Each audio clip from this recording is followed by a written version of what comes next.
তুমি কালো কিংবা অসুন্দর তাতে কিছুই যায় আসে না, তোমার আচার ব্যবহারের মধ্যেই তোমার ব্যক্তিত্ব ফুটে ওঠে। উচ্চশিক্ষা মূল্যহীন যদি তোমার ব্যবহার ভালো না হয়।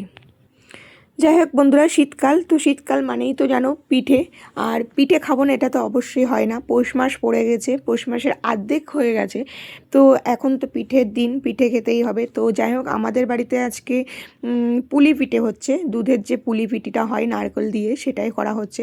তো দেখো, আমি আগে প্রথমে চালের গুঁড়োর খামিটাকে মেখে নিয়েছি।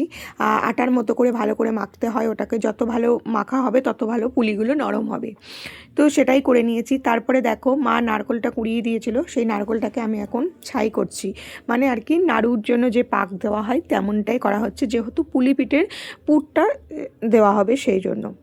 তো চলো, সেটা আমি তো পুলি পিঠে নারকেলের খাই না, সন্দেশের খাই। তো যাই হোক, আমার জন্য সন্দেশ আনা হয়েছে, আর বাকিদের জন্য আর কি নারকেল দিয়ে করা হবে। আমার বাড়িতে আমার বর আর আমার শ্বশুরমশাই মানে বাবা, আমাদের বাড়িতে দুজনা, ওরা মানে বর আর বাবা দুজনাই খুব নারকেল খুব ভালোবাসে, খুব প্রিয় যারে বলে আর কি।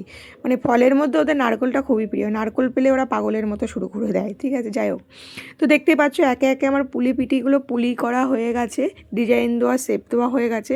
দুধটা আমি অনেকক্ষণ আগেই জালটা বসিয়ে দিয়েছিলাম, দুধটা অনেকক্ষণ ধরে জাল হচ্ছিল। তো এরপর পরপর আমি দিয়ে দিলাম এর মধ্যে। এবার বলি, আমার বর পুলি পিঠে পছন্দ করে না, দুধের জিনিস পছন্দ করে না, দুধের পুলি পিঠে টিঠে পায়েস এসব খায় না। তো তার জন্য ওর জন্য কটা মা তেলের পিঠে বানিয়ে দিচ্ছে, আর তেলের পিঠেটা আবার নারকেল দিয়েই বানাতে হবে, নাইলে আমার বর খাবে না। তো যাই হোক, কেমন লাগলো অবশ্যই কিন্তু কমেন্টে তোমরা জানাতে ভুলবে না।